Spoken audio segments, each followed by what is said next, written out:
To have the head coach of the Gophers, PJ Fleck, with us. Coach, good practice, really fun to watch it today. What do you like most about your team at this point in camp?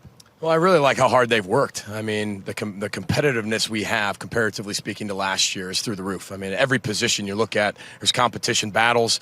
These guys love to practice. That's high energy all the time. It's one thing to create that and have that happen synthetically. It's another thing to have it happen pure. And that's what's going on out there. They're having a lot of fun practicing, and this is a fun team to coach. A lot of fun. I know you've had an injury at quarterback. We saw Zach Annexted going around on the scooter there. Bring us up to date on him and then how Tanner Morgan has looked. Yeah, first of all, Zach's injury is unfortunate. You feel really bad for him. He had a tremendous offseason. He's worked really hard. It made the decision, coach, a little bit easier when you sat there and said, hope you have that quarterback decision by the time we get there. And we do, Tanner. I know. Well, I'm blaming you. I'm just kidding. But, Tanner's really taken a hold of the role. And, when Zach got hurt, the first person in that training room was Tanner. And I think that just shows the camaraderie of that room that Kirk Schrock has been able to develop, the selflessness of that room. And then you have the two young guys who are developing right behind it. They got a long way to go. They're both two true freshmen, but Tanner's done a great job of capturing this team, leading this team, and it's been fun to watch both of their growth. Really good third-year looking team. I'm assuming recruiting continues to go well.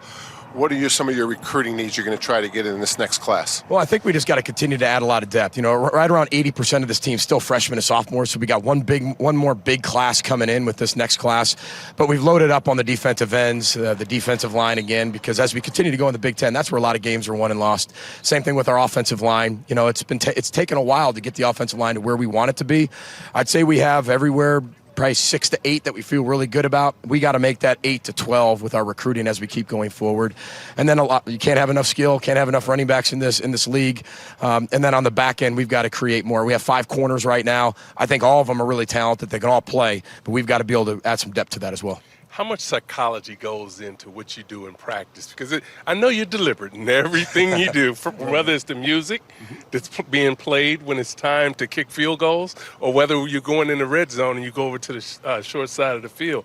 How do you use that to really motivate this team? Well, everything's done in a way that we want it to be done. Everything's calculated, like you said. If you come to a practice at your first time, you're going to be so lost. It's just organized chaos everywhere. But we want to create that chaos. We want to be able to create the game day environment. We want it to be even more hectic than game day environment, especially with the play clock, giving them a limited amount of time to get from place to place. We condition during practice as well. But we want to make sure that everything mentally, physically, and emotionally is challenging them, right?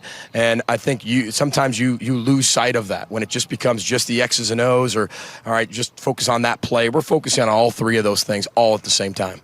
What's undone from here into the end of camp, and how much scrimmage is left? Well, that's about it in terms of scrimmaging. We had one big scrimmage, I believe, and one real big one that we have. We were scrimmaging prior to that in just different periods. Team periods, we'd have a lot of tackle drills and things like that. We'd go live for goal line. We'd go live backed up. We'd go live in the field for 15, 20 minutes, and then I'd pull back. This was one of our last practices in terms of before we start propelling ourselves into South Dakota State. We've been working on some other opponents and some opponent periods that we have. We faced triple option again this year. So we've got to be able to prepare for the future, but we got to take care of our team, obviously, right now.